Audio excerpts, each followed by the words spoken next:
Sent from Disneyland, history in our hand. So much to say about yesterday and the decades we have spanned.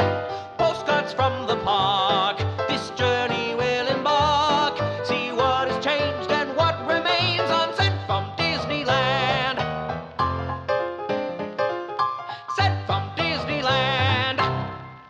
Welcome to the Sent from Disneyland podcast. Here age relives fond memories of the past.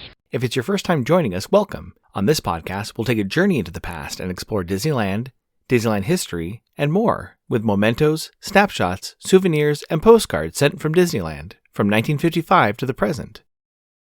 Let's start by thanking my patrons from patreon.com. You can join in at any level to support the show and receive snail mail from my trips to Disneyland and from my desk, plus some sneak peeks and bonus content. Special thanks to Random Olive, the first patron to this podcast, and to the rest of the e-ticket patrons, Tania, Eric Daniels, Monica Seitz Vega, Scott Cagle, Russ Romano, Michael and Christina Cross, Angela Reynolds, Greg Gorley, and Sheila Harry. C-ticket patrons Serious Inquiries Only, Debbie Weinstein, Jennifer Schneep, Grace Coate, and Ben and Noel Bruning, B-ticket patron Joshua Bell, and to the A-ticket patrons Elise Sharp, Zealot Infinity, Alexis Robles, Angel DeBlock, Daps Magic, and the Beyond the Railroad podcast. I am your host, your post-host Clocky, and today we have 2 postcards sent from Disneyland.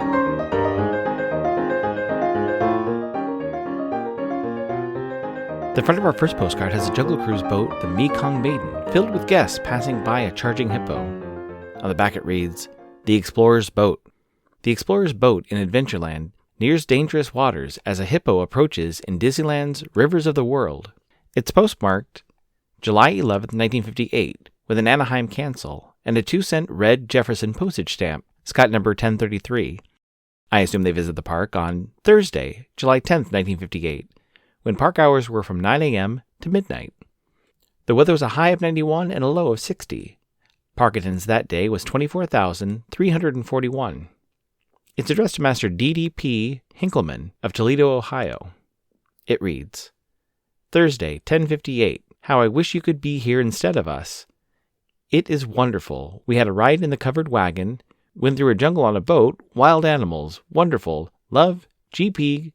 Gan, Carol. I recently received the book People Behind the Disney Parks by Chuck Snyder. In it, he lists all the Disney honorees with a window at the parks. Since the theme for this month's episodes are Main Street window honorees, let's take a look at Bob Mattey.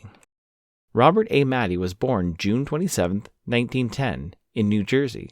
His father was working in Hollywood making prop coins for a movie in the late 1920s, and Bob was fascinated by the process and began working on sets. Although uncredited, he worked for RKO and Universal Studios, notably on the visual effects for the 1933 movie King Kong. Years later, while working on Wake of the Red Witch, a film starring John Wayne, Bob's work caught the eye of Harper Goff. Bob had made a giant mechanical octopus for that film, and Harper needed help building a large puppet squid for the Disney film 20,000 Leagues Under the Sea. Bob was then hired to a permanent position with the Disney Company as the head of mechanical effects. Very soon after, he was tapped by Walt to join the team working on Disneyland, specifically working on animated animals in the Jungle Cruise and the Mine Train Through Nature's Wonderland. He also helped animate the Timothy Mouse animatronic on the top of the Dumbo the Flying Elephant attraction, as well as working on the finale section of Mr. Toad's Wild Ride.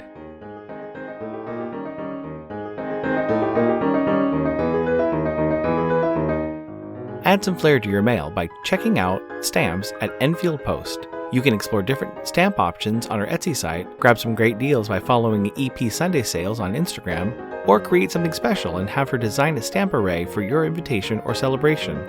You can head over to EnfieldPost.com and explore all the different vintage postage stamps you can use on your next card or letter. That's ENFIELDPOST on Instagram and EnfieldPost.com for your wedding and vintage postage needs. Enfield Post is the official postage stamp sponsor of the Sent from Disneyland podcast.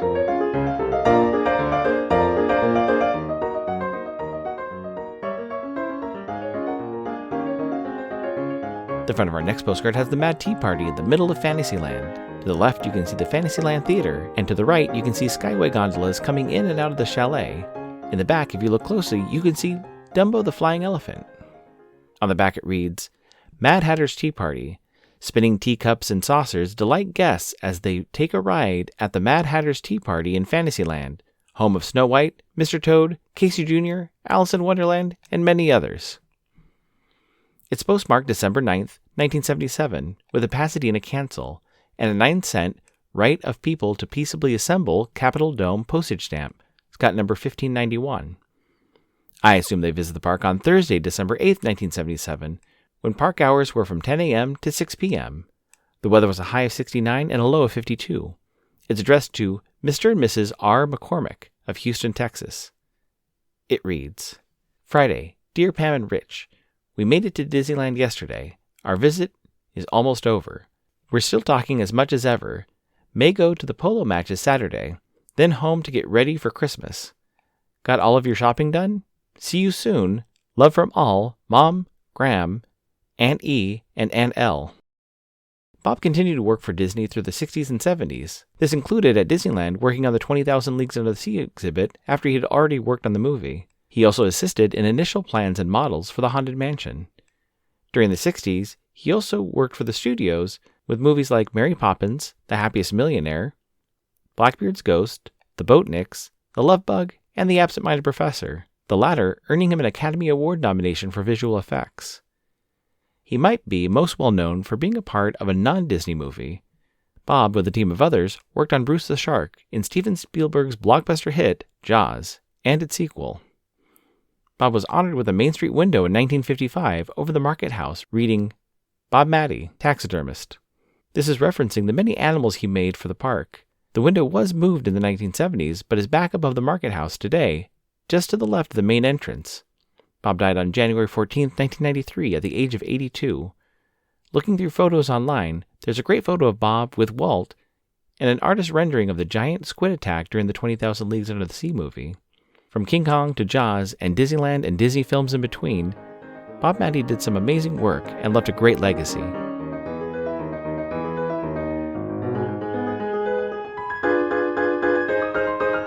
My incoming postcard is sponsored by the Art Throwdown. Art Throwdown, or ATD, is a craft hour on Instagram, starting at 9 p.m. Eastern or 6 Pacific. Art Throwdown is a wonderful community of artists who love to share their craft, from creating sticker postcards and coloring techniques to intricate paper cutting and unique crafting. It's always a treat to watch a show and occasionally get some one-of-a-kind postcards from the group. Each host brings something a little different to each show. I'll list some of the regular hosts, or you can follow Russ Romano 2021 on Instagram.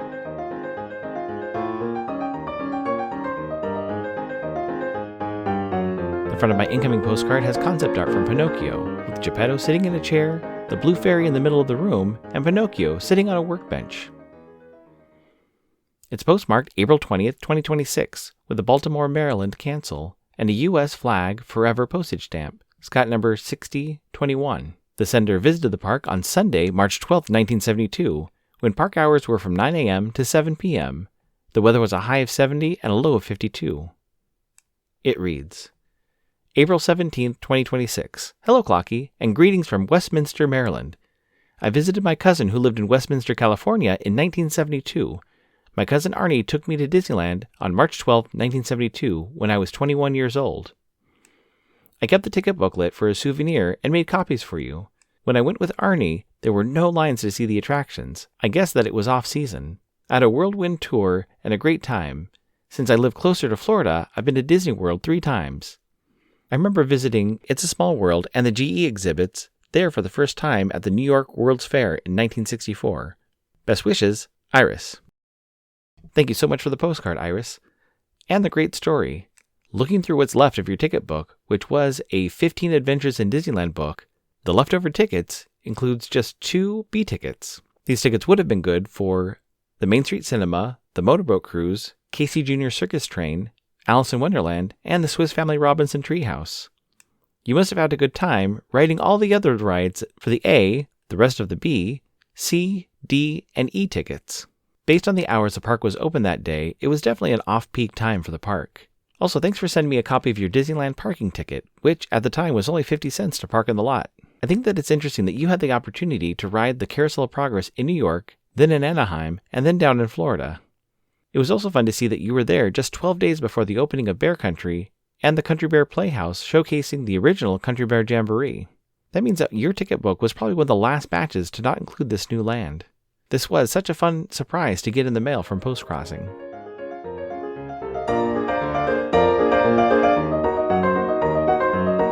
Thanks for listening to Sent from Disneyland. If you enjoyed this podcast, please subscribe and tell your friends. It would also help to leave a 5-star rating and comment on whatever podcast platform you use.